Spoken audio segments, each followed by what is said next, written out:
ಎಲ್ಲರಿಗೂ ನಮಸ್ಕಾರ. ಇಂದು ನಾವು ವಿಷ್ಣು ಸಹಸ್ರನಾಮದ 4ನೇ ಶ್ಲೋಕದ ಆಳವಾದ ಅರ್ಥ ಮತ್ತು ಮಹತ್ವವನ್ನು ತಿಳಿದುಕೊಳ್ಳೋಣ. ಮೊದಲು ಈ ದಿವ್ಯ ಶ್ಲೋಕವನ್ನು ಭಕ್ತಿಯಿಂದ ಆಲಿಸಿ. ವ್ಯಾಸಾಯ ವಿಷ್ಣುರೂಪಾಯ ವ್ಯಾಸರೂಪಾಯ ವಿಷ್ಣವೇ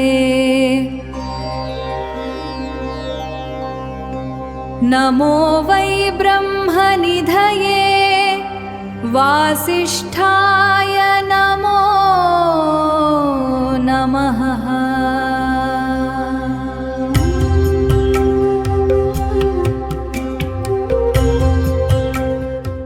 ಈ ಶ್ಲೋಕದ ಪದಗಳ ಅರ್ಥ: ವ್ಯಾಸಾಯ ಅಂದರೆ ವ್ಯಾಸ ಮಹರ್ಷಿಗಳಿಗೆ, ವಿಷ್ಣು ರೂಪಾಯ ವಿಷ್ಣುವಿನ ಸ್ವರೂಪವಾಗಿರುವವರಿಗೆ, ವ್ಯಾಸರೂಪಾಯ ವಿಷ್ಣವೇ ವ್ಯಾಸರೂಪದಲ್ಲಿ ಇರುವ ವಿಷ್ಣುವಿಗೆ, ನಮಃ ನಮಸ್ಕಾರ, ವೈ ನಿಜವಾಗಿಯೂ ಖಂಡಿತವಾಗಿಯೂ, ಬ್ರಹ್ಮನಿದಯೇ ವೇದಜ್ಞಾನಗಳ ಭಂಡಾರವಾಗಿರುವವರಿಗೆ, ವಾಸಿಷ್ಠಾಯ ವಸಿಷ್ಠ ಮುನಿಗಳ ವಂಶದಲ್ಲಿ ಹುಟ್ಟಿದವರಿಗೆ ನಮೋ ನಮಃ ಮತ್ತೆ ಮತ್ತೆ ನಮಸ್ಕಾರಗಳು.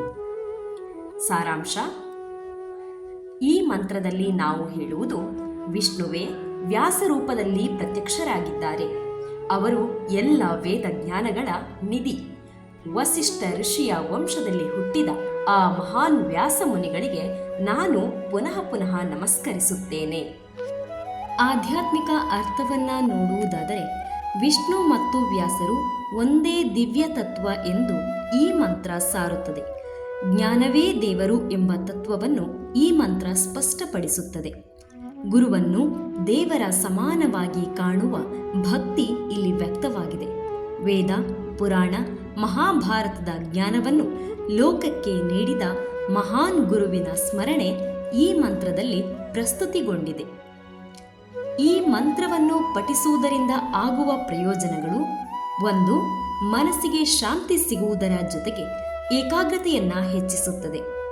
ಅಧ್ಯಯನದಲ್ಲಿ ಆಸಕ್ತಿಯನ್ನ ಬೆಳೆಸಿಕೊಳ್ಳಲು ಸಹಾಯ ಮಾಡುವುದರ ಜೊತೆಗೆ ಸ್ಮರಣ ಶಕ್ತಿಯನ್ನ ಹೆಚ್ಚಿಸುತ್ತದೆ.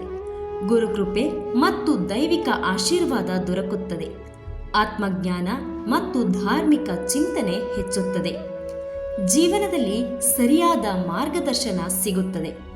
ಇಂತಹ ಮಂತ್ರವನ್ನು ನಿತ್ಯವೂ ಜಪಿಸುವ ಮೂಲಕ ಭಗವಂತನ ಕೃಪೆಗೆ ಪಾತ್ರರಾಗೋಣ.